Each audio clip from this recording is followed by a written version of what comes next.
смотрел наши псу? Смахани с глаз слезу. Смотри, наши псу, будешь летать как осу. Что? Это для рифмы. И сегодня у нас в очередной раз в студии Нарцисса Полиглотовна Расфуфыренных. Бонжур, здравейки булы, нихау, hello my friends. Здравствуйте, друзья.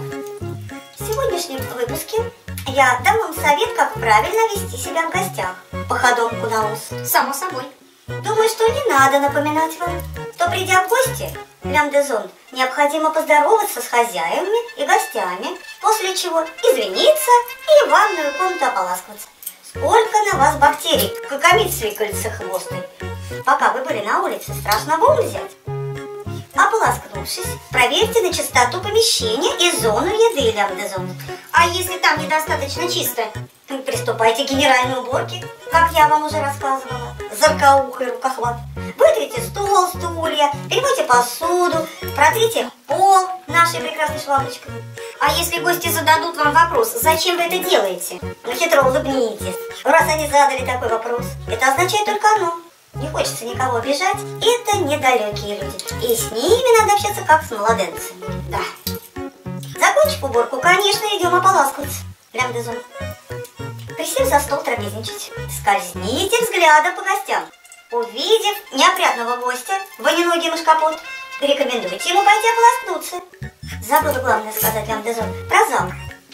Пока гости еще не присели за стол, пройдитесь возле каждого и как бы невзначай, ведя светскую беседу, обнюхайте всех. И почувствовав несвежий запах вкусорылый харкогляд, тут же порекомендуйте ополоснуться. А если он вдруг закабенится?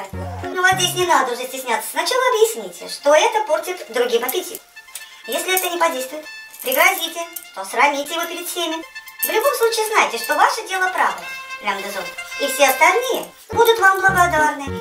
А ополоскнутый гость, поняв, что вы правы, обязан извиниться и поблагодарить вас перед всеми. А если уговоры и запугивания не помогают? Бывают случаи из вон ряда выходящих. Неопрятный гость отказывается ополаскиваться, пескулька мелкая.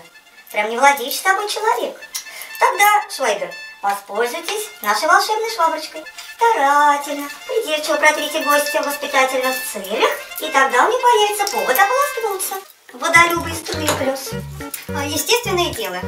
Когда невозможно исправить ситуацию позитивно, гость, несмотря ни на что, кабенится, елозит лям-де-зон, тогда всегда носите с собой вот такое приспособление на орган лица-нос.